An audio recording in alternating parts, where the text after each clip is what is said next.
Hello दोस्तों, आपका welcome है मोहम्मद ट्रैक में। आई होप कि आप लोग अच्छे होंगे। आज का टॉपिक है डस्ट ऑफ स्नो। आज का टॉपिक है डस्ट ऑफ स्नो। दोस्तों, डस्ट ऑफ स्नो को समझेंगे। ये टॉपिक बोल क्या रहा है, कवि बोलना क्या चाह रहा है, ठीक है ना। इसमें इसमें तीन लोगों की अहम भूमिका है। इसमें तीन लोगों की अहम भूमिका है। पहले पे पोयम तो पोएट कवि तो है ही, साथ में कौवा है और एक ट्री है। ये तीनों लोग मिलकर क्या संदेश देना चाहते हैं लोगों को, क्या समझाना चाह रहे हैं लोगों को, कैसे अपने पहले इसका सार समझेंगे, ठीक है ना। उसके बाद हम आपको अच्छे से और समझाएंगे क्या चीज़ें, ठीक है ना, कि क्या संदेश देना चाहते हैं लोगों को। जीवन कैसे परिवर्तन किया जा सकता है, छोटी छोटी अपने जीवन में छोटी छोटी चीज़ों को हैबिट में हैबिट में लेकर या अपना कर अपने जीवन को कैसे बदला जा सकता है, और गलत चीज़ों को हटाकर, झटक कर, फेंक कर और नए जीवन को शुरुआत कैसे की जा सकती है। यानी निराशा में भी एक आशा खोज लेना, एक उम्मीद खोज लेना, जो है यही जो है कवि जो है समझाना चाह रहा है।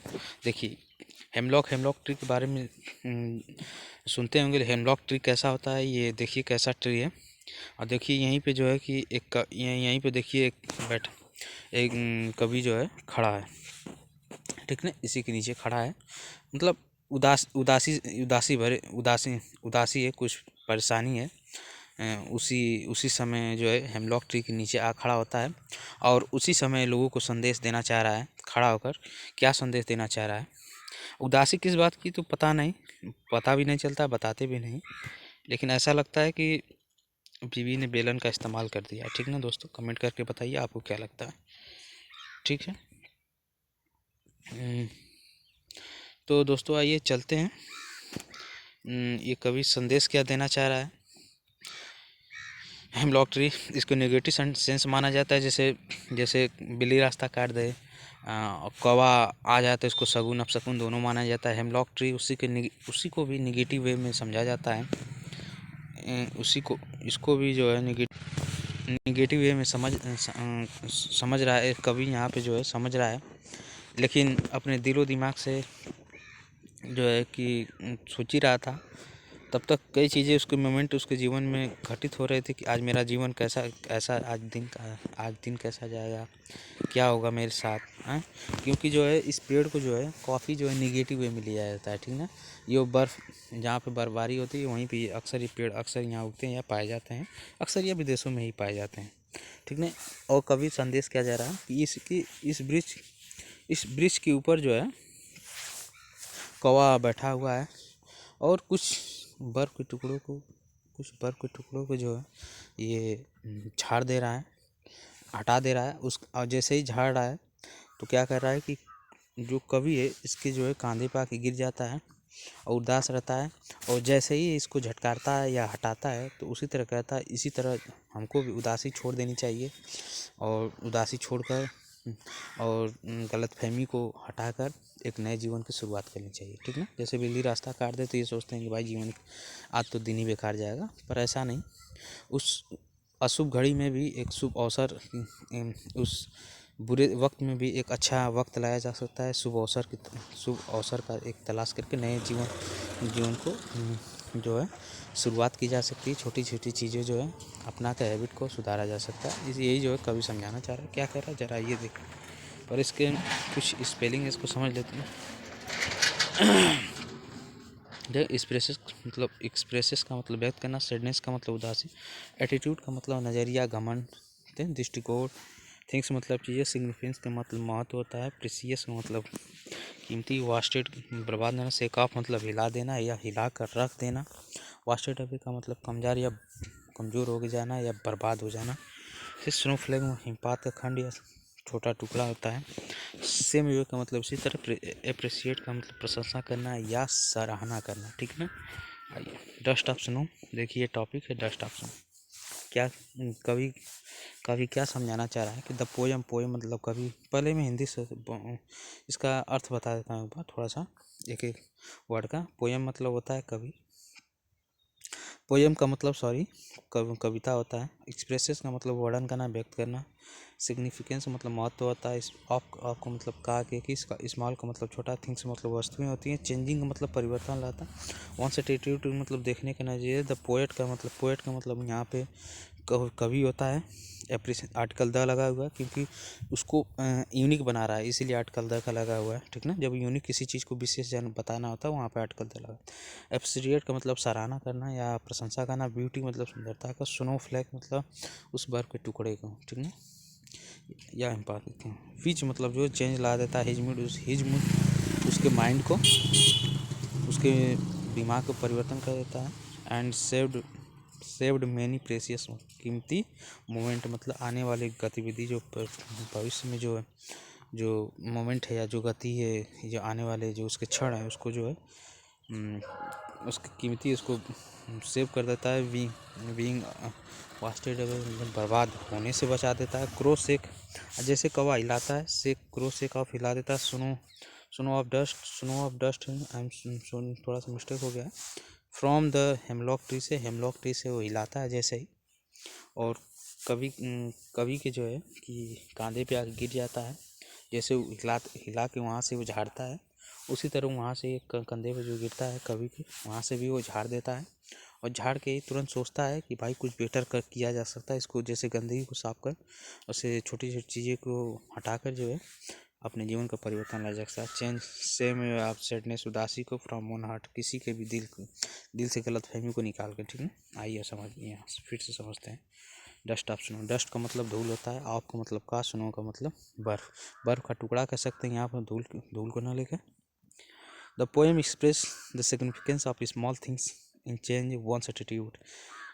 सेंस ये बोल रहा है, कभी ये बोलना चाह रहा है। एक्सप्रेस मतलब होता है व्यक्त कर रहा है कि महत्व है एक स्मॉल थिंग्स, छोटी छोटी चीज़ों का महत्व है। चेंज वंस एटीट्यूड अपने नज़रियों को बदलने का, जीवन को चेंज करने की छोटी छोटी चीज़ें जो हैं बहुत मायने रखती हैं।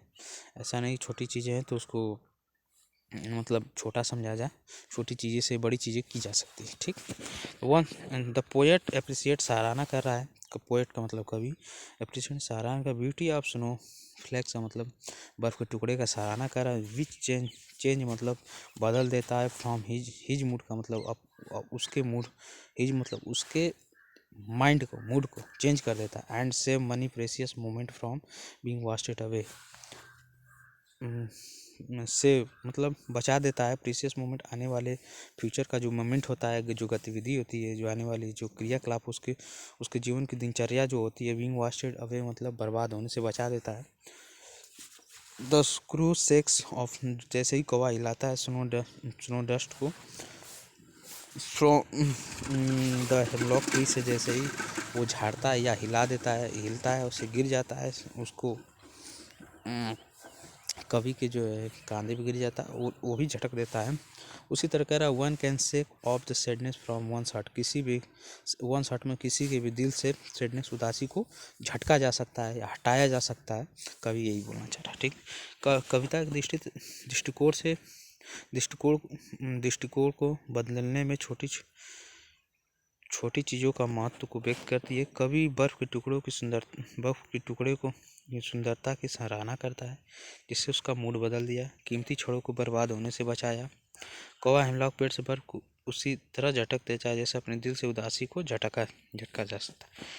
देखिए क्या कविता के जरिए कवि बताना चाहता है कि प्रकृति के एक साधारण क्षण भी किसी की भावनात्मक स्थिति में बदलाव ला सकता है, सुधार ला सकता है। प्रकृति यानी ये संसार शक्ति मनोबल बढ़ाता है और कठिन समय में भी एक आशा मिलती है। जीवन में कोई छोटी चीज़ें नहीं होती, यहाँ तक कि सबसे महत्वपूर्ण घटनाएं भी सकारात्मक प्रभाव डालती हैं। अगर हम जीवन में सकारात्मक दृष्टि देखते हैं तो चीज़ें बेहतर के लिए बेहतर हैं, बदल सकती है। ये हेमलॉक ट्री है भाई। हेमलॉक क्या करते हैं लोग जानकारी नहीं है। देखिए कभी खड़ा हुआ, ठीक ना।